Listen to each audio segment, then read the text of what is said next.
Hello everybody, welcome back to the channel. My name is Larry Bodenheimer, and today we're taking a look at BlihanStealer. BlihanStealer is a 32-bit Trojan that affects Windows operating systems. And if we take a look over here in VirusTotal, we could see that the creation time was in 2012, because it's always accurate and true. If we take a look at first submission, we can see it was submitted just a little over an hour ago, an hour and 5 minutes, and last submission was 8 minutes ago by yours truly. Also right on the minute, isn't that satisfying? Now, how many detections do you think that malware that has been uploaded for an hour and 5 minutes would have? Would you say 20? Would you say 25?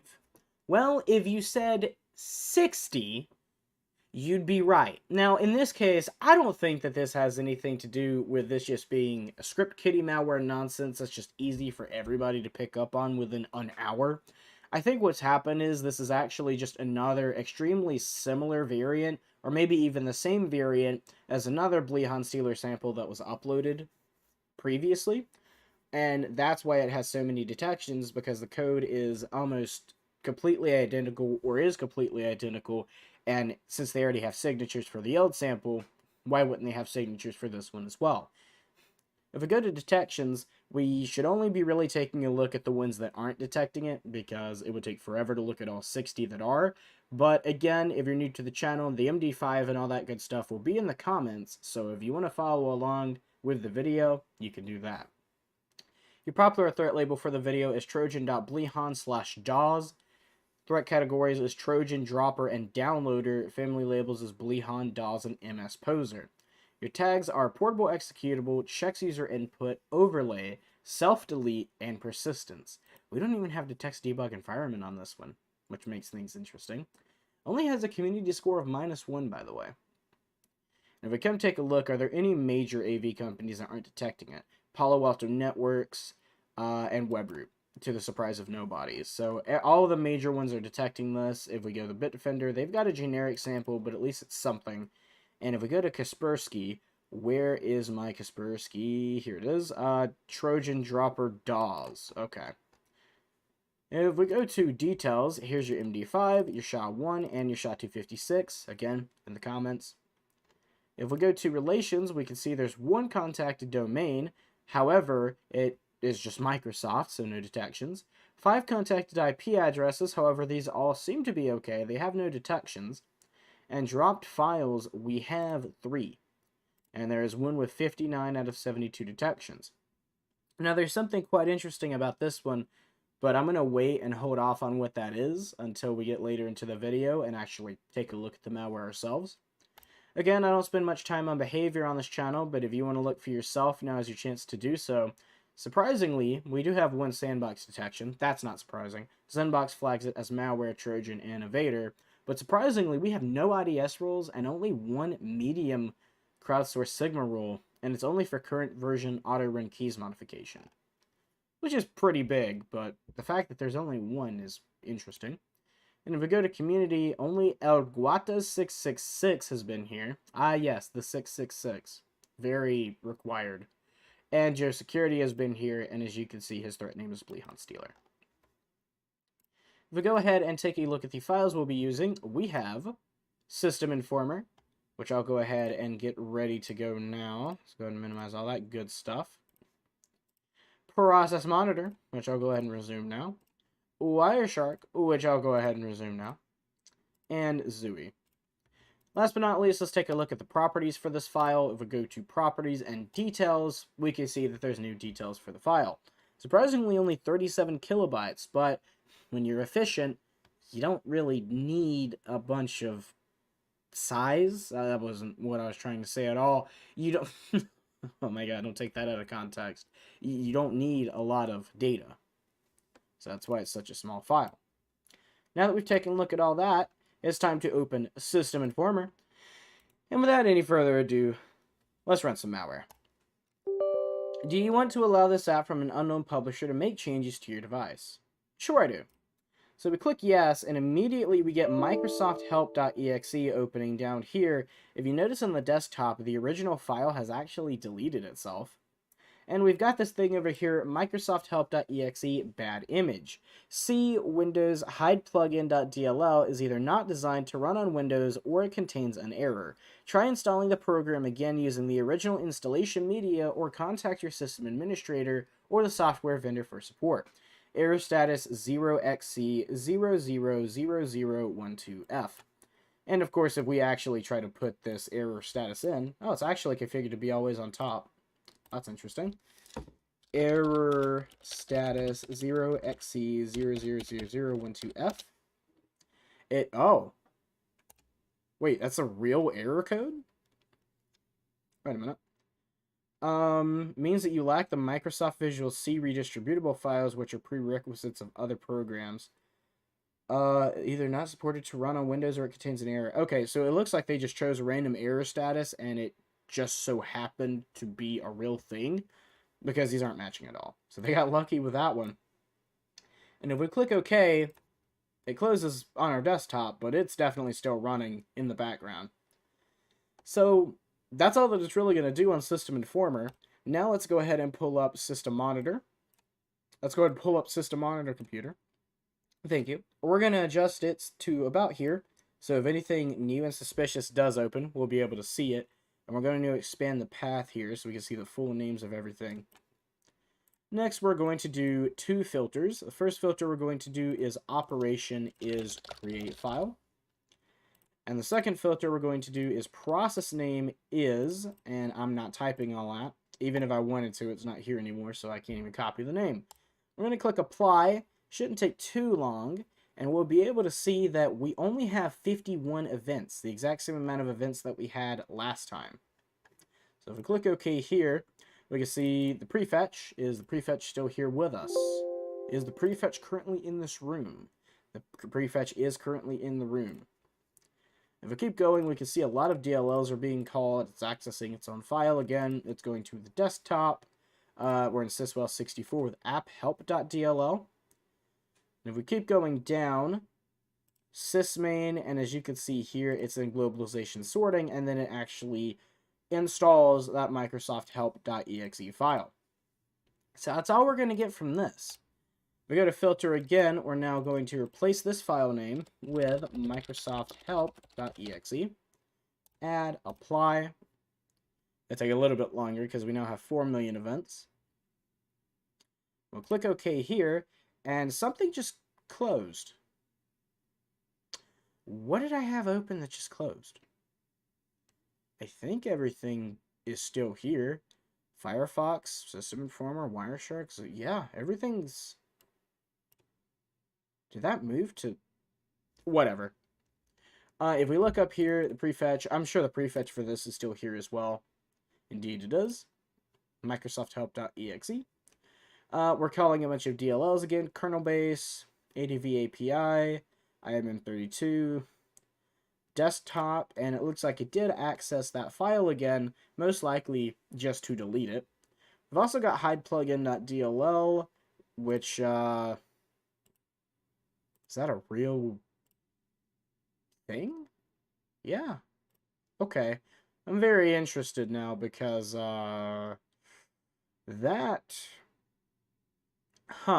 maybe it put that hide plugin.dll in there because I've never seen that before, and it's saying that it's not a legitimate Windows program. It's a .dll, so something weird is going on there. If I keep looking through here, win.http.dll, mswsock.dll, we're not getting much more information from there. So we'll go ahead and minimize this, and, well, we'll keep that open, why not? Next, we're going to go into Wireshark. We're going to stop this packet capture. We're going to name it 1, and we're going to go ahead and shove this... Oh, wait, let's start a new one. Oops. And we'll go ahead and shove this into Zooey, as we do. And then while it's analyzing that, I'm actually going to open another Wireshark instance. Wireshark. Thank you. And we're going to open 1.pcap in here. We're going to look for anything that immediately catches my eye. So we'll go to Documents. Shouldn't have clicked out of that. Should have just waited. And we'll let this take up that much of the screen. Now let's see if there's anything that we can find that catches my eye. So we'll skim through here. We do have, how many packets do we have? We have 7,696. So it shouldn't take too long. I'm just going to skim through most of this. That's a Microsoft IP. That's fine. We got some Google Cloud IPs, which are also fine. Not necessarily malicious on their own. However, we're about to come up on a lot of gray and black. So maybe some TCP resets, maybe some TCP0 windows. We're about to find out. And we got some TCP retransmissions from a 172. So one of these is 172.217.215.106. The other one is 172.217.215.99. So the fact that they're both on the... Well, we've got a Google. Yeah, client hello for Google here. That's not... Yeah, it is... Well, is it? Wait. Yeah, it's one of the same things. So it's a lot of TCP retransmissions, but if it's just Google, then that's not surprising or malicious on its own. We've got a bunch of them, though, which is what's interesting me. So I tell you what, was that one of the ones that it was picking up in relations? No, it's not. It's picking up a 151, a 192, a 23, and a 52, and then a IPv6. So, first off, I'm just going to try to connect to it directly.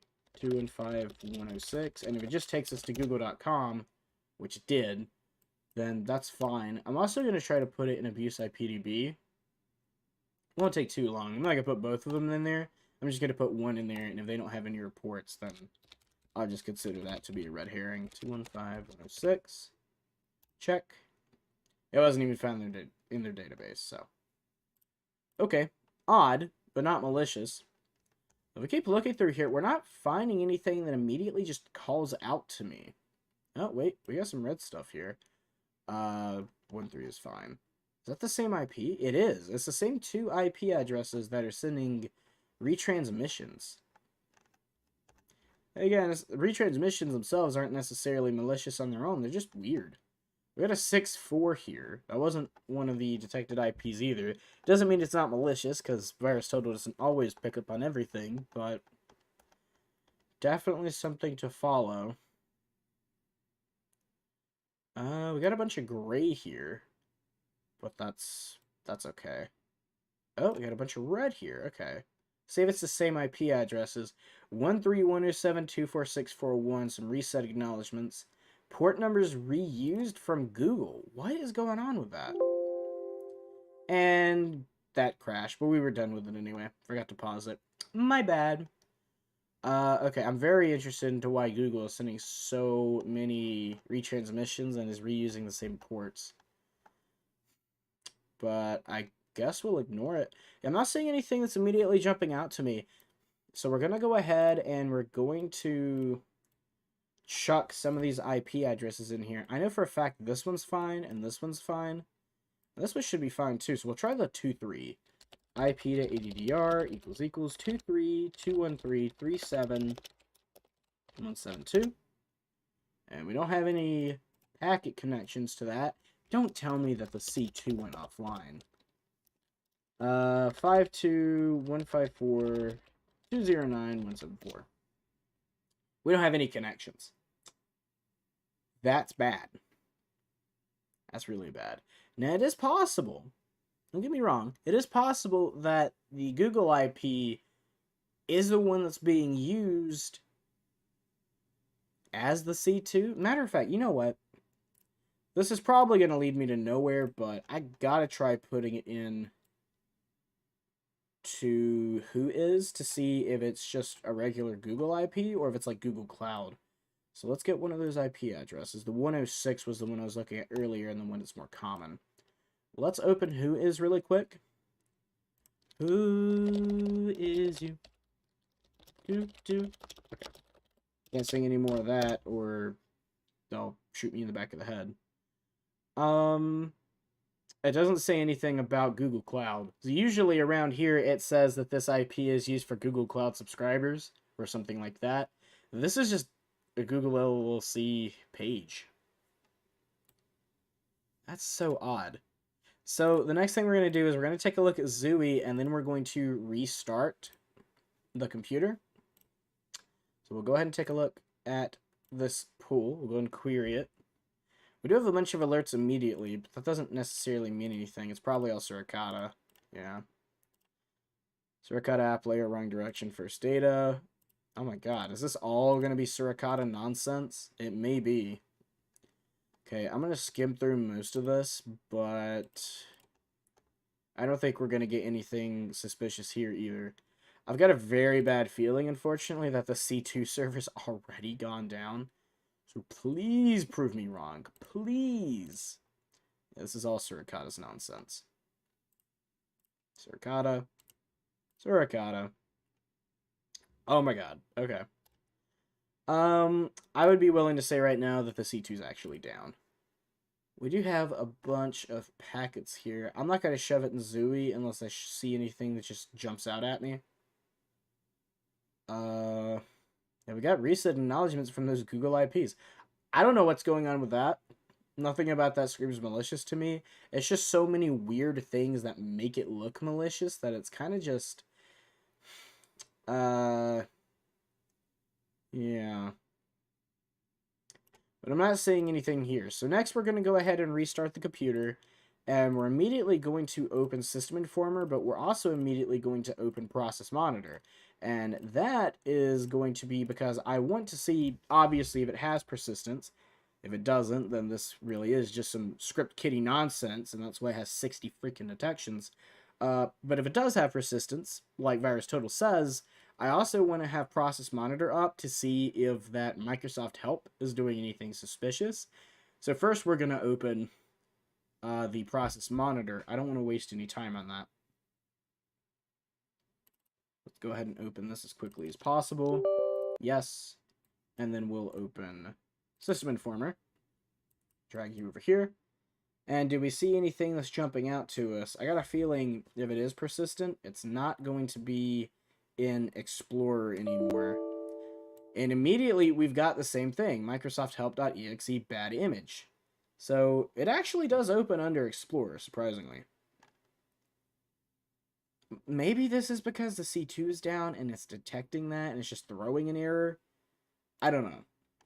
That's not closing on its own. It's still running there, but it's also not using any of the CPU. So if we just try to shove that in here, maybe now that the computer is restarted, it's going to do something new. Microsoft Help.exe, and then operation. Did I go past it? Oh, here it is. Create file. We'll click apply.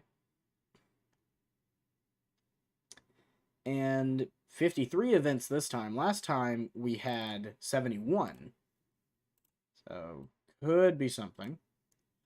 And it's just a bunch of DLLs. It's not really doing anything that I can see. But it is persistent. I mean, at this point, I think this is really all that we can do. Maybe the C2 server is dead. And we're just not able to see any traffic because obviously you can't access it. Or maybe this is script kiddie nonsense and the malware never did truly work. There's really no way to tell. But that's going to be it for this video. I guess at this point this really is just, instead of being a remote access Trojan or an info stealer, it's just a Trojan with persistence. But that's going to be it for this video. I hope you guys did enjoy. If you guys did, please let me know what you thought was interesting about this one. Also, let me know if there's anything I didn't do that you want to see in future videos, and if there's anything I did do that you feel is unnecessary. My name is Larry Bodenheimer. You guys have been amazing, and I will see you in the next one.